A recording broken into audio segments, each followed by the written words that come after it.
திமுக கழகத்தை ஏன் அழிக்க வேண்டும்? கழகம் செய்த தவறு என்ன? இந்த மண்ணுக்கு தமிழ்நாடு என்ற பெயரை சுட்டி தந்திருக்கிறோமே, அதற்காகவா? தாய்மொழிக்கு செம்மொழி என்கிற அந்தஸ்தை பெற்று தந்திருக்கிறோமே, அதற்காக இந்த இயக்கத்தை அழிக்க நினைக்கிறார்களா? பிற்படுத்தப்பட்ட தாழ்த்தப்பட்ட சிறுபான்மை சமுதாயத்தை சார்ந்த மக்களுக்கு பாதுகாவல் அரணாக விளங்கிக் கொண்டிருக்கிறோமே, அதற்காக இந்த இயக்கம் அழிக்கப்பட வேண்டுமா?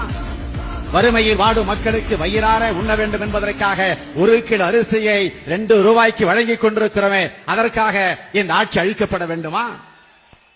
புலி வாழ குகை உண்டு, பறவை வாழ கூடு உண்டு, எலி வாழ கூட வலை உண்டு.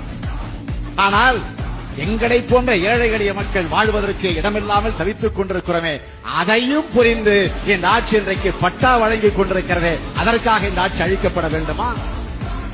வசதி படைத்தோர் வீட்டில் மட்டுமே வண்ண தொலைக்காட்சி பெட்டிகள், நம்முடைய வீட்டிலே இல்லையே என்று ஏங்கி தவித்துக் கொண்டிருக்கக்கூடிய ஏழை எளிய மக்களுடைய மனம் குளிரக்கூடிய வகையில வீட்டுக்கு வீடு இலவச வண்ண தொலைக்காட்சி பெட்டிகளை வழங்கிக் கொண்டிருக்கக்கூடிய இந்த ஆட்சியை ஏன் அழிக்க வேண்டும் என்று எண்ணுகிறார்கள்?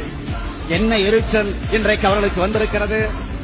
சமத்துவரங்கள், உழவர் சந்தைகள், கர்ப்பிணி பெண்களுக்கு உதவித்தொகை, திருமண உதவி திட்டம், சத்துணவில வாரத்திற்கு 3 முறை முட்டை, அனைத்து கிராம அண்ணா மறுமலர்ச்சி திட்டம், படித்து பட்டம் பெற்று வேலை இல்லாமல் அலைந்து கொண்டிருக்கக்கூடிய இளைஞர்களுக்கு மாதம் உதவித்தொகை, அதேபோல முதியோர் உதவித்தொகை, இப்படி நாளொரு மேனியும் பொழுதொரு வண்ணமுமாக திட்டங்களை அறிவிப்பது மட்டுமல்ல, அந்த திட்டங்களை நிறைவேற்றிக் கொண்டிருக்கக்கூடிய இந்த ஆட்சியை அழிக்க ஏன் துடிக்கிறார்கள்?